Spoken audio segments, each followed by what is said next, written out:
નમસ્તે વિદ્યાર્થી મિત્રો, હું દર્શન પરિવાર તરફથી આપનું હાર્દિક સ્વાગત કરું છું। આપણે અગાઉના સેશનમાં જોઈ ગયા તેમ કે વિષય આસપાસ વિષયા મજાની ઇન્દ્રિયો ધોરણ 5 એમાં આપણે જોઈ ગયા છીએ કે આપણા દરેક મનુષ્ય કે પ્રાણીઓ કે દરેક જીવમાં 5 ઇન્દ્રિયો આવેલી છે। કાન, નાક, આંખ, ચામડી અને જીભ। આ 5 ઇન્દ્રિયો આવેલી છે। એમાંથી આપણે પહેલા એક નાકની ઇન્દ્રિય આપણે જોઈ હતી કે જેમાં આપણે સૂંઘવાનું કામ કરે છે। નાકની ઇન્દ્રિય જે પારખી શકે છે સ્મેલ, અને એ સ્મેલ પારખી શકે છે એનાથી આપણને ખબર પડે છે કે કયો ખોરાક કયા પ્રકારનો છે, કેવો છે, અને આપણી આજુબાજુમાં રહેલા કોઈ જીવ છે કે કૂતરું છે, કીડી છે, રેશમના કીડા છે, મચ્છર છે, આ બધા વિશે આપણે અગાઉ જાણકારી મેળવેલી છે અગાઉના સેશનમાં કે ભાઈ એ દરેક જે જીવ છે એનામાં નાક ઇન્દ્રિય હોય છે ફરજિયાતપણે, અને એનું કામ છે સૂંઘવાનું। અને એના ઉપરથી આપણે થોડા ક્વેશ્ચન પણ આપેલા હતા। હવે એમાં જ આગળ આપણે જોઈશું કે બીજા નંબરની ઇન્દ્રિય જે છે આંખ। હવે આંખ શું કરશે કામ? તો કે આંખ જોવાનું કામ કરશે। વિદ્યાર્થી મિત્રો, તમે જુઓ પાઠ્યપુસ્તકમાં પેજ નંબર 1 પર એક કાગડો છે એ ખુલ્લા મેદાનમાં જમતા હો કોઈ પણ આપણે ગ્રુપમાં, ત્યારે ઈ કાગડો જે છે ઈ દૂરથી આવે છે અને આપણે જે જમતા હોય છે ત્યાંથી પૂરી લઈને ઈ ઝટપટ કરી ઉડી જાય છે। હવે તમે જોયું હશે કે આ કાગડો જે છે એને આવી ખબર ક્યાંથી પડી કે એને કે અહીંયા પૂરી પડી છે? તો એ આંખ દ્વારા। જે પક્ષીઓ જે હોય છે એને આપણે જે જોઈ શકીએ છીએ એના કરતાં અનેક ગણી જોવાની ક્ષમતા હોય છે। આપણે અગાઉ જોયું હતું કે જે સૂંઘવાની ક્ષમતા હોય છે આપણી, એટલે કે મનુષ્યોની, એના કરતાં અનેક ગણી સૂંઘવાની ક્ષમતા પ્રાણીઓમાં હોય છે। એ જ રીતે આપણે જોવાની જે ક્ષમતા હોય છે એના કરતાં અનેક ગણી ક્ષમતા પક્ષીઓમાં હોય છે અને પ્રાણીઓમાં હોય છે। હવે આપણે જોઈશું આગળ પેજ નંબર 6 પર। એમાં આપણે જોઈએ તો કે છે કે એક આંખની ક્ષમતા ઓછી હોય છે। વિદ્યાર્થી મિત્રો, તમે સામાન્ય રીતે જુઓ કે તમારી એક આંખ જે છે એના પર હાથ રાખી દો અને બીજી આંખથી આમ જોવાની કોશિશ કરો, તમને કેટલું દેખાશે? તમે જે કંઈ જોઈ રહ્યા છો એ પરફેક્ટ દેખાશે નહીં, એટલે કે વ્યવસ્થિત દેખાશે નહીં। આપણે જોઈ શકશું કે આટલું દૂર છે, પણ એ કેવી રીતના છે, શું છે કે જેના એરિયા છે એ વ્યવસ્થિત દેખાઈ શકશે નહીં, એટલે કે સરખી રીતે આપણે જોઈ શકીશું નહીં। પણ એવી જ રીતે જો એની આંખ ઉપર રાખેલો હાથ જે છે એને હટાવી દઈશું અને એ આંખને જોવાનો પ્રયત્ન કરશું તો દેખાશે વિદ્યાર્થી મિત્રો કે આપણને બધું જ બરાબર દેખાય છે અને નજીક આપણને દેખાય છે। જે આપણને ઓલું એ આપણે દૂર દેખાતી એ કામથી એ દેખાશે નહીં। તો એવી જ રીતે પક્ષીઓમાં પણ હોય છે। આપણે જોઈએ તો કે છે કે મોટા ભાગના પક્ષીઓને માથાની બાજુઓ પર આંખો હોય છે। જે માથું જે હોય છે પક્ષીઓની એની બાજુઓ પર આંખો હોય છે। તેમની આંખો એક જ સમયે બે અલગ વસ્તુઓ જોઈ શકે છે। પક્ષીઓમાં એવી ક્ષમતા છે કે જે એની માથાની બંને બાજુએ આવેલી આંખો જે હોય છે એમાં બંને સાઈડથી જે કંઈ પ્રક્રિયા થઈ રહી છે અથવા પ્રવૃત્તિ થઈ રહી છે આ કુદરતમાં એ અલગ અલગ આંખથી અલગ અલગ રીતે જોઈ શકે છે. જ્યારે તે સીધું જુએ ત્યારે બંને આંખો એક જ વસ્તુ પર કેન્દ્રિત થાય છે. તો ધ્યાન રાખજો વિદ્યાર્થી મિત્રો, બંને આંખો માથાની બંને સાઈડ છે. એ જ્યારે બંને આંખને અલગ અલગ રીતે જોઈ શકે છે, બંને વાતાવરણ બંને સાઈડનું, અને એ જ્યારે સીધું જોવા માંગે છે ત્યારે તે બંને આંખોને આમ નજીક લાવીને સીધું પણ જોઈ શકે છે. હવે એના પછી તો કે છે કે તમે જોયું હશે કે પક્ષીઓ ઘણી વખત તેમની ગરદન હલાવે છે. જોયું છે વિદ્યાર્થી મિત્રો? પક્ષીઓ ઘણી વખત તેમની ગરદનને હલાવે છે. શું તમે જાણો છો કે પક્ષીઓ આવું કેમ કરે છે? તો જોઈએ આપણે આગળ. તો કે ઘણા પક્ષીઓની આંખો સ્થિર હોય છે અને હલનચલન કરી શકતી નથી. તેથી પક્ષીઓએ આજુબાજુ જોવા માથું હલાવવું પડે છે. હવે આપણે જોયું, આપણને એવું કહે છે કે ઘણા બધા પક્ષીઓ જે હોય છે એ પોતાનું માથું હલાવે છે. પણ એ કેમ? તો કે ઘણા બધા પક્ષીઓ જે હોય છે એની આંખો સ્થિર હોય છે, એટલે એને આજુબાજુનું જે જોવું હોય એના માટે એને માથું હલાવવું પડે છે. હવે જોઈશું આપણે આગળ. તો કે એક અથવા બંને આંખોથી જો, મેં કીધું ને એમ અગાઉ કે તમારી જમણી આંખ બંધ કરો અથવા તમારા હાથથી ઢાંકી દો. તમારા મિત્રને તમારી જમણી બાજુ થોડા અંતરે ઊભા રહેવાનું કહો અને તેને કોઈ પ્રવૃત્તિ કરવા કહો. તમે તમારા મિત્રની પ્રવૃત્તિ ગરદન હલાવવા વગર જોઈ શકો છો. આપણે જે પક્ષીઓની પ્રવૃત્તિ જોઈ એ જ પ્રવૃત્તિ આપણે કરવાની કે એક આંખ પર આમ હાથ રાખી દેવાનો અને આમ ડોક હલાવ્યા વગર કે ગરદન હલાવ્યા વગર એને જોવાનો પ્રયત્ન કરવાનો. શું તો દેખાશે વ્યવસ્થિત એમ. હવે તમારા મિત્રની પ્રવૃત્તિ બંને આંખોથી ગરદન હલાવ્યા વગર જોવાનો પ્રયત્ન કરો. તો કે એક અથવા બંને આંખોથી જોવામાં શું તફાવત છે? તો આપણે જોઈએ તો કે એક આંખેથી એટલું વ્યવસ્થિત નથી દેખાતું જેટલું બંને આંખોથી જોઈ શકીએ છીએ. એટલે એક આંખ જે છે એનાથી જોઈ શકાય છે પણ એટલું બધું વ્યવસ્થિત જોઈ શકાતું નથી. હવે આપણે જોઈએ આગળ કે રાત્રે જાગતા પ્રાણીઓને બે રંગની ઓળખ હોય છે. આગળ જોઈએ પેજ નંબર 7.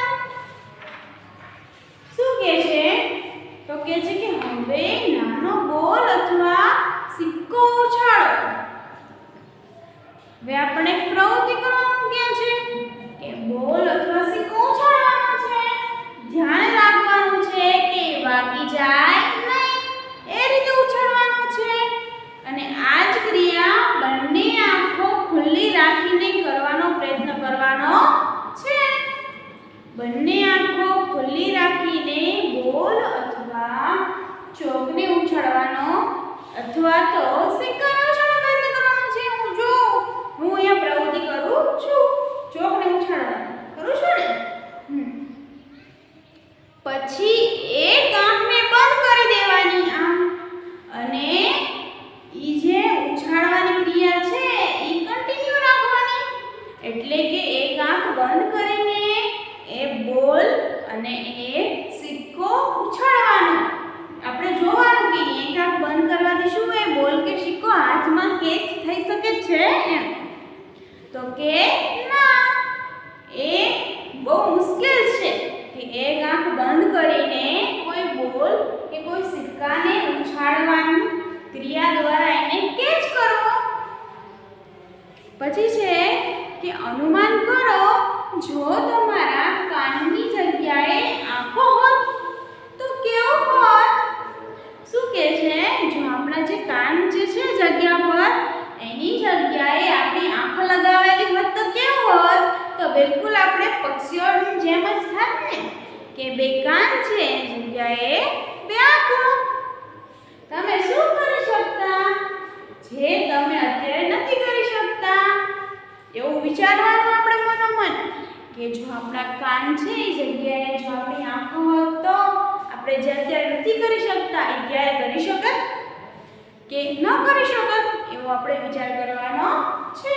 તો કે બિલકુલ આપણે પક્ષીઓની જેમ જો બે કાનની જગ્યાએ બે આંખો હોત તો આપણે બંને બાજુનું વાતાવરણ કે જે પ્રક્રિયા જે છે એ થતી હોય એને અલગ અલગ નજરથી જોઈ શકતા હોત. જો આપણે બે કાન જે છે એની જગ્યાએ બે આંખો હોત તો. હવે શું કહે છે કે કેટલાક પક્ષીઓ જેવા કે સમડી છે, ગરુડ છે, ગીધ છે વગેરે આપણા કરતા 4 ગણો દૂર જોઈ શકે છે. ગીધ છે, સમડી છે, ગરુડ છે. આપણે સામાન્ય જોયું હશે કે આકાશમાં ઉડતી હોય ગીધ, સમડી બહુ દૂર ઉડતી હોય, બહુ જ દૂર આકાશમાં આપણને બહુ દૂરથી જો દેખાય છે. આપણને બહુ દૂર ઉડતી હોય છતાં પણ એ જમીન પર કોઈ પણ વસ્તુ પડેલી છે એને એ જોઈ શકે છે. કેમ? તો કે એની જોવાની ક્ષમતા આપણા કરતા 4 ગણી વધારે છે. જે વસ્તુ આપણે 2 મીટર દૂરથી જોઈ શકીએ છીએ પક્ષીઓ 8 મીટર દૂરથી તે વસ્તુઓ જોઈ શકે છે. હવે આમાં કે છે આપણને કે જે કોઈ વસ્તુ જે પડેલી છે એને ધારો કે આપણે 2 મીટરના દૂરી અથવા અંતરથી જોઈ શકીએ છીએ તો એ પક્ષીઓ જે છે એ જ વસ્તુ 8 મીટરના અંતરેથી પણ જોઈ શકે છે. એવી ક્ષમતા ધરાવે છે. આપણે કીધું હતું અગાઉ કે કાનમાં એટલે કે કાન જે ઇન્દ્રિય છે આપણી એમાં પણ પ્રાણીઓ આપણા કરતા આગળ હતા, પક્ષીઓ આપણા કરતા આગળ હતા. એટલે કે આપણી ક્ષમતા જે છે એના કરતા એમનામાં ક્ષમતા ઘણી વધુ હતી. એ જ રીતે આંખમાં પણ એવા આપણા કરતા આગળ નીકળી ગયા. એટલે કે આપણી જે ક્ષમતા છે એના કરતા અનેક ગણી એમની ક્ષમતા ઘણી બધી વધારે છે. હવે આપણે જોઈએ કે કેટલાક પક્ષીઓ તો જોઈ ગયા. હવે શું તમે અનુમાન કરી શકો કે ગરુડ જમીન પર પડેલી રોટલી કેટલા અંતરથી જોઈ શકે છે? તો આમાં કીધું છે કે આપણા જે વસ્તુ 2 મીટરના અંતરથી જોઈ શકીએ છીએ એ જ વસ્તુ પક્ષીઓ જે છે એ 8 મીટરના અંતરથી જોઈ શકે છે. તો હવે ધારો કે અહીંયા કોઈ વસ્તુ પડેલી છે એ હું અહીંયા 2 મીટરની દૂરીથી જોઉં છું તો એ જ વસ્તુ એ ગરુડ જે છે એ મારા કરતા 8 મીટરની દૂરીથી ત્યાંથી જોઈ શકશે. આનો મતલબ આવો થાય. હવે આગળનો ટોપિક શું કહે છે કે શું પ્રાણીઓ રંગો જુએ છે? અહીંયા રાત્રે જાગતા પ્રાણીઓને 2 રંગની ઓળખ હોય છે. હવે આમાં જોઈશું આપણે કે પ્રાણીઓ આપણા કેટલા રંગો જોઈ શકતા નથી. આ ચિત્રોમાં કેટલાક પ્રાણીઓ દ્વારા વસ્તુઓ કેવી રીતે જોવાય છે તે જુઓ. પાઠ્યપુસ્તકમાં જુઓ વિદ્યાર્થી મિત્રો, એમાં 4 આકૃતિઓ આપેલી છે. સેમ છે પણ રંગનો ચેન્જ છે. એમાં દરેક આકૃતિ જે છે ઈ રંગથી તે સાવ રંગવિહીન સુધી જાય છે. જે એવું માનવામાં આવે છે કે જે પ્રાણીઓ દિવસ દરમિયાન જાગતા હોય છે તે થોડા રંગો જોઈ શકે છે. શું કહે છે?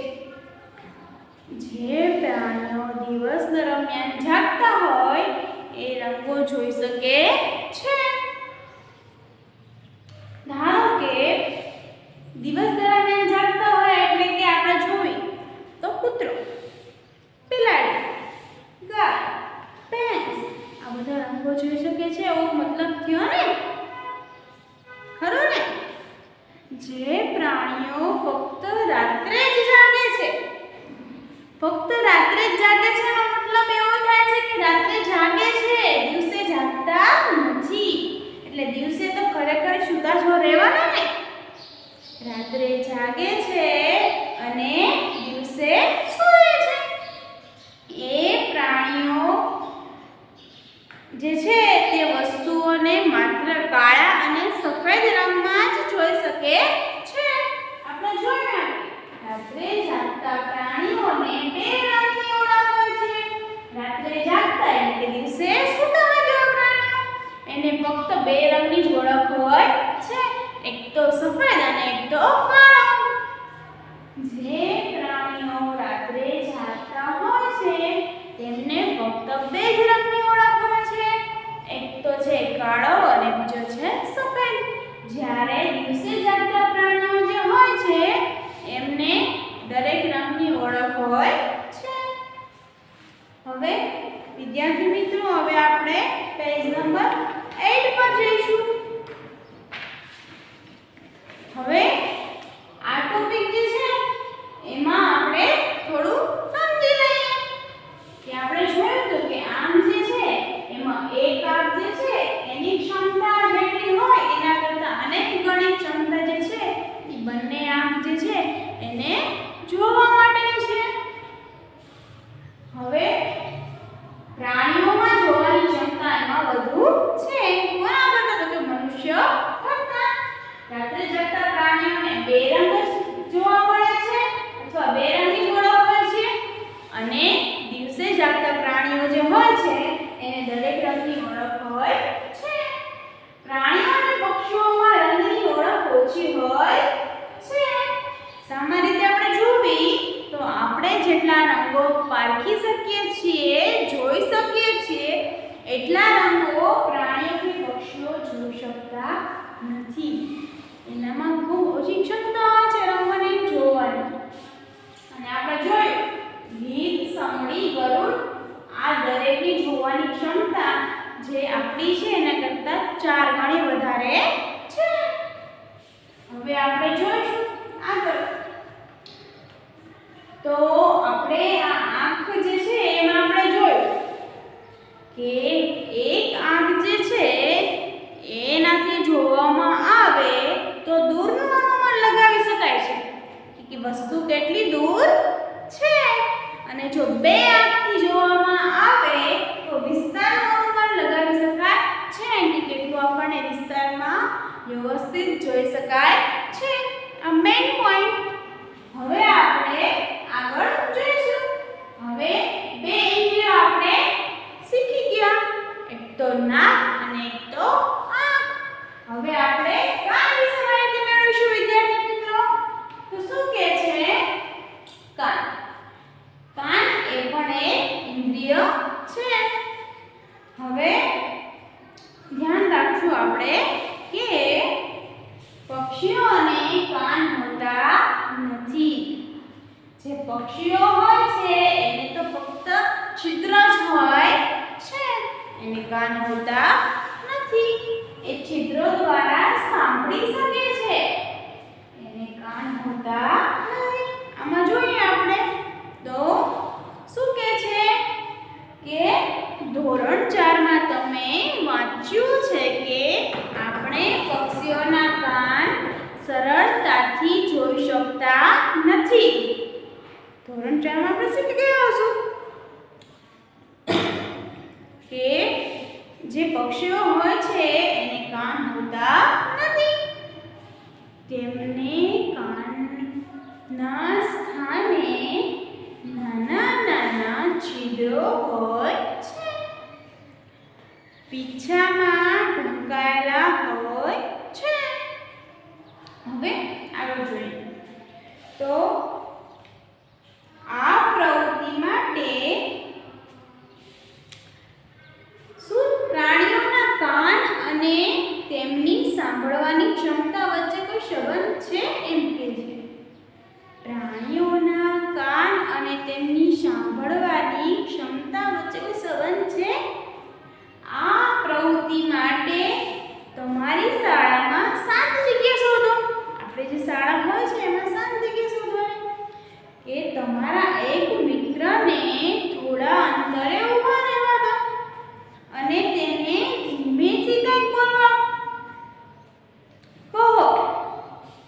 બાકીના બધાએ સાવધાનીપૂર્વક સાંભળવાનું છે.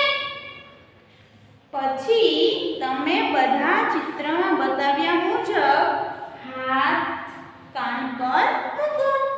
હવે તે જ બાળકને ફરીથી તેવી રીતે ધીમેથી બોલવા કહો. કાંઈ અવસ્થામાં અવાજ વધારે તીવ્ર છે તમારા મિત્રને પણ પૂછો. તમારા હાથ તમારા કાન ઉપર રાખો અને કંઈક કહો. શું તમે તમારો પોતાનો અવાજ સાંભળી શકો છો? શું કરવાનું છે વિદ્યાર્થી મિત્રો? આપણી જે શાળા છે એમાં કોઈ શાંત વર્ગ હોય અથવા શાંત ક્લાસ હોય ગોતવાનો છે અને એક સાઈડ આપણે બેસી જવાનું છે અને આપણા મિત્રોએ પણ એમાંથી એક મિત્રને થોડો દૂર જઈ અને ઊભા રહેવા માટે કહેવાનું છે અને એને કહેવાનું છે કે તું ધીમેથી કોઈ અવાજ કર, જે અમને સંભળાય છે કે નહીં એનું આપણે અવલોકન કરવાનું છે. પછી એ જ રીતે ફરી એને કહેવાનું છે કે તું અવાજ કર, પણ ત્યારે આપણે કાન પર હાથ રાખી દેવાના છે, જેથી આપણને ખબર પડે કે બે રીતે કઈ તફાવત સર્જાય છે કે નહીં. હવે જ્યારે આપણે કાન પર હાથ રાખ્યો હશે અને આપણે કંઈક કોઈને બોલવાનો અથવા કહેવાનો પ્રયત્ન કરતા હશું ત્યારે શું આપણને અવાજ સંભળાશે એનું આપણે અવલોકન કરવાનું છે. હવે વિદ્યાર્થી મિત્રો આપણે પેજ નંબર 9 પર આવીએ તો શું કહે છે? પાટિયાની નજીક બેસો, પાટિયા પર એક વખત હાથથી અવાજ કરો, સાવચેતીપૂર્વક સાંભળો. હવે ચિત્રમાં બતાવ્યા મુજબ કાન પાટિયા પર મૂકો. શું કહે છે વિદ્યાર્થી મિત્રો કે જે બેન્ચ, પાટિયો એટલે બેન્ચ પણ ચાલે, જે બેન્ચ છે એની નજીક આપણે બેસવાનું છે આમ કાન રાખીને, જે આ ચિત્રમાં દર્શાવ્યું એ રીતે એને સહેજ આપણે પછાડવાની છે હાથથી અને પછી ત્યાં આપણે આમ સૂઈ જવાનું છે કાન રાખીને. પછી એને આપણે સાંભળવાનો છે અવાજ આવે ને કે શું આપણને અવાજ સાંભળી છીએ એમ. પછી પાટિયા પર ફરી હાથથી અવાજ કરવાનો છે અને ફરીથી સાંભળી અવાજમાં કોઈ તફાવત છે એ આપણે જોવાનું છે. સાપ આવી રીતે સાંભળે છે, તેમને કોઈ બાહ્ય કાન હોતા નથી, તેઓ માત્ર જમીન પરની ધ્રુજારીને અનુભવે છે.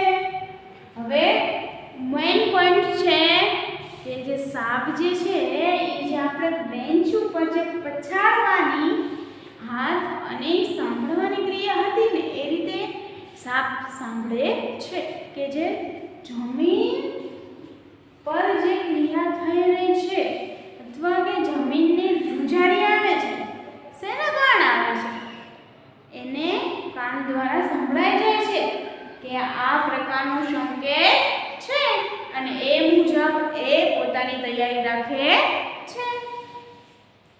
પછી છે કે અવાજ દ્વારા સંદેશાઓ મોકલે છે. શું કહે છે કે લંગૂર ઊંચે ઝાડ પરથી બીજા પ્રાણીઓને વાઘ અથવા ચિત્તાના ભયથી સાવધાન કરે છે. વિદ્યાર્થી મિત્રો, લંગૂર એક વાંદરો છે, એટલે કે વાંદરાની એક જાતિ છે લંગૂર. લંગૂર જે છે એ ઊંચે ઝાડ પર ચડીને બીજા પ્રાણીઓને વાઘ અથવા ચિત્તાના ભયથી સાવધાન કરે છે કે ભાઈ કોઈ પ્રાણી આપણને ખાવા માટે આવી રહ્યું છે, આપણે સાવચેત રહો એમ. આમ લંગૂર એક ખાસ પ્રકારના ચેતવણી સંકેત આપી સાવધાન કરે છે. હવે આપણે આગળ જોઈએ કે પક્ષીઓ પણ ભય માટે અલગ પ્રકારના અવાજ કાઢતા હોય છે. આપણે ઘણી વખત જોયું હશે કે મોટા મોટા વૃક્ષ હોય એના ઉપર કોયલ, પોપટ, ચકલી આ બધા કલરવ કરતા હોય છે, એટલે કે અલગ અલગ પ્રકારના અવાજ કાઢતા હોય છે કે જેથી એના ઝૂંડમાં રહેલા કોઈ પણ બીજા પક્ષીઓને એવો સંકેત આપતા હોય છે કે અહીંયા કોઈ ઘટના બનવાની છે કે કોઈ જાનવર આવવાનું છે, જેનાથી આપણે સચેત રહેવું જોઈએ. હવે ઉદાહરણ તરીકે દુશ્મન આકાશમાંથી આવે તો જુદા પ્રકારની ચેતવણી અથવા જો દુશ્મન જમીન પર હોય તો અલગ પ્રકારની ચેતવણીનો સંકેત આપે છે. જેમ કે દુશ્મન કોઈ ધારો કે ચકલી છે, ઈ વૃક્ષ પર બેઠી છે અને બાજુમાં ઘણા બધા પક્ષીઓ છે. હવે એને ખબર નથી કે કોઈ આકાશમાંથી મોટું પક્ષી એનો શિકાર કરવા માટે આવી રહ્યું છે. તો એ ચકલી એ કલરવ કરીને બીજા જે પક્ષીઓ જે છે એને સચેત કરે છે કે આકાશમાંથી કોઈ પક્ષી આપણનો શિકાર બનાવવા માટે આવી રહ્યું છે. એના માટે પણ અલગ અવાજ હોય છે. અને જ્યારે જમીન પરથી કોઈ વાઘ, સિંહ કે કોઈ ભયાનક પ્રાણી આવવાનું હોય છે એમને શિકાર કરવા માટે, ત્યારે પણ અલગ પ્રકારનો અવાજ કરે છે.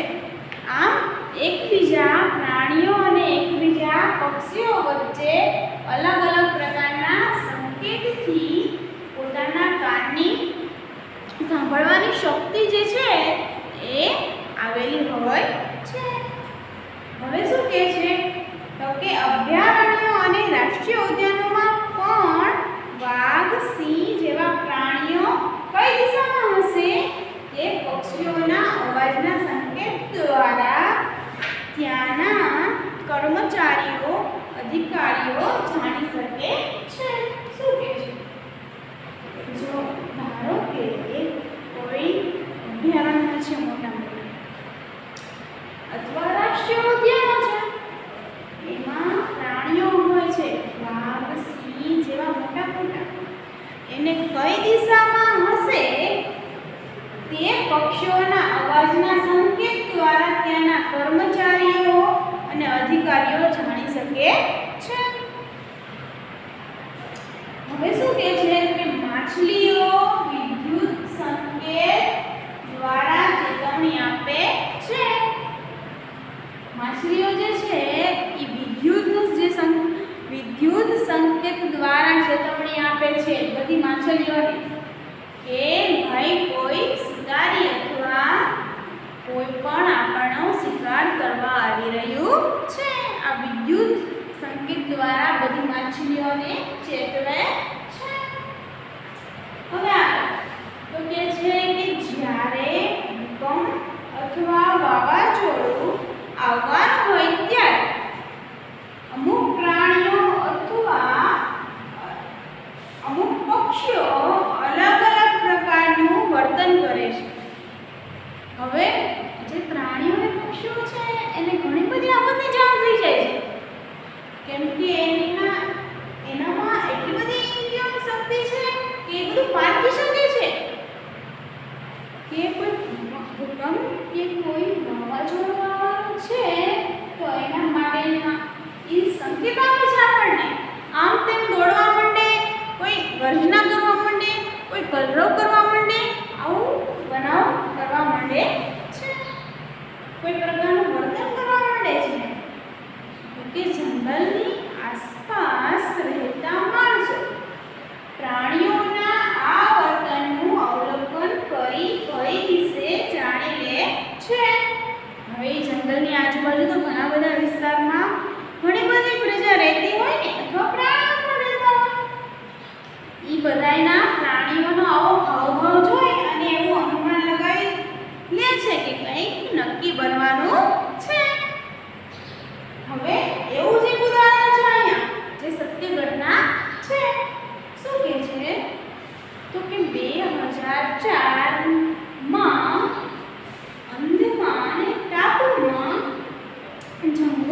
તેઓ ટાપુની સલામત જગ્યાએ જતા રહ્યા.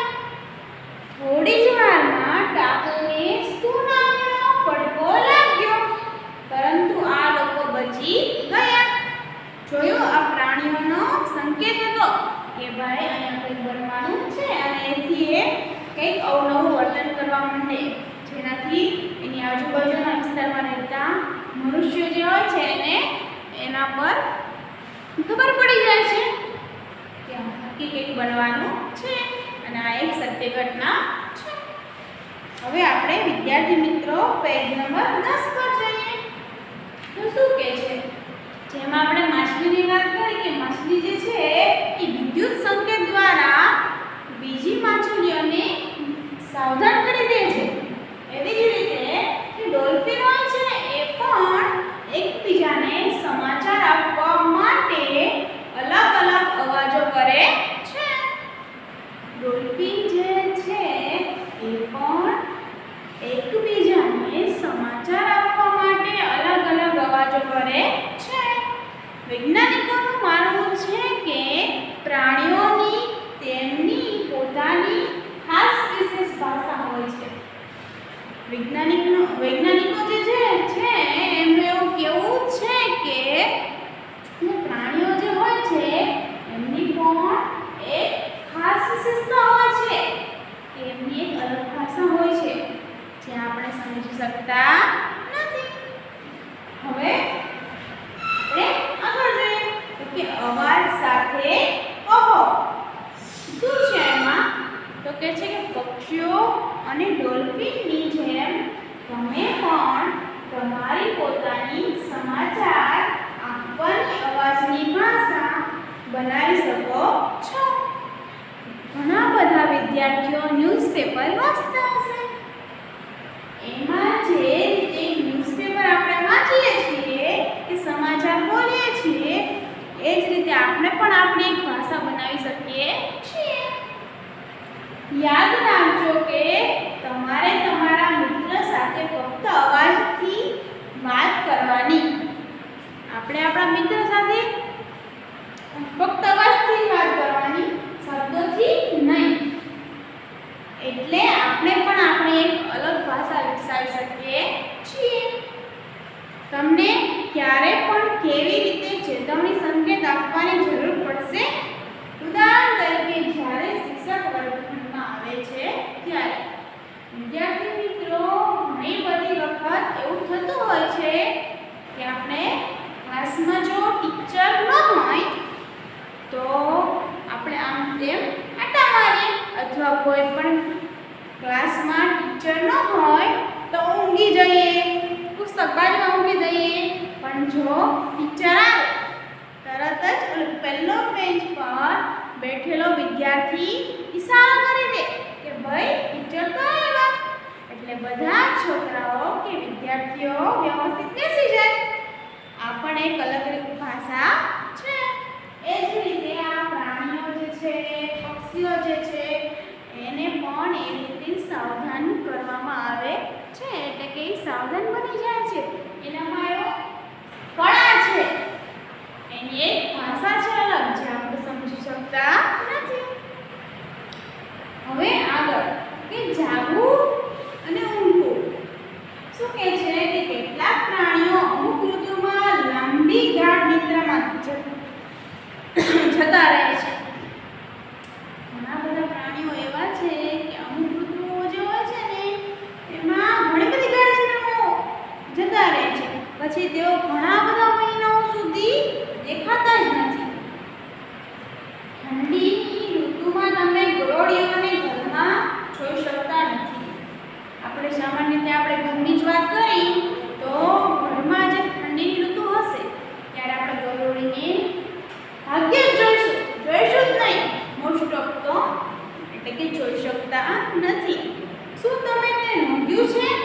તે ક્યાં ગયા હશે? તમે શું વિચારો છો? તો કે એ સૂઈ ગયા હશે. કેમ કે અમુક જે ઋતુઓ છે દરમિયાન અમુક પ્રાણીઓ જે છે એ ખૂબ જ ગાઢ નિદ્રામાં જતા રહેતા હોય છે, એટલે કે સૂઈ ગયેલા હોય છે, એટલે આપણે જોઈ શકતા નથી. વિદ્યાર્થી મિત્રો, આપણે આજે બે ઇન્દ્રિયો વિશે જાણ્યું. એક છે આંખ અને કાન. હવે આંખમાં પણ પ્રાણીઓ આપણી કરતા આગળ છે. એની ક્ષમતા આપણા કરતા ઘણી વધારે છે. અને કાનમાં પણ સાંભળવાની શક્તિ જે છે એ એમની ભાષામાં પણ એવો આગળ છે.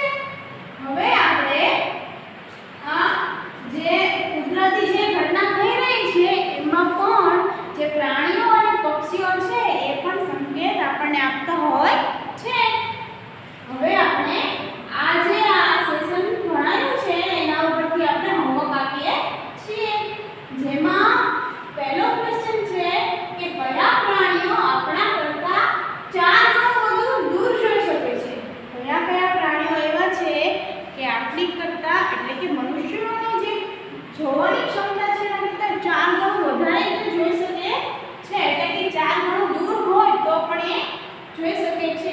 તો અહીંયા કીધું છે વિદ્યાર્થીઓ ગીધ, સમડી, ગરુડ આ જે પક્ષીઓ એવા છે કે જે જોવાની ક્ષમતા જે છે આપણા કરતા 4 ગણી ધરાવે છે. હવે સેકન્ડ ક્વેશ્ચન કે એવા 6 પ્રાણીઓના નામ લખો જેમના કાન આપણા કાન કરતા મોટા હોય છે. તો વિદ્યાર્થી મિત્રો, આપણે જોઈ ગયા કે ઘણા બધા પ્રાણીઓ જે છે એના કાન આપણા કાન કરતા અનેક ગણા મોટા છે. જેમ કે હાથી છે, પછી કૂતરું છે, પછી સિંહ છે, વાઘ છે. આ બધા પ્રાણીઓના કાન આપણા કરતા અનેક ગણા મોટા છે. એટલે એ બધાનો સમાવેશ આમાં કરી શકાય. હવે આગળ ક્વેશ્ચન તો કે છે કે રાત્રે જાગનારા પ્રાણીઓ વસ્તુઓને ક્યાં કેવી રીતના જોઈ શકે છે.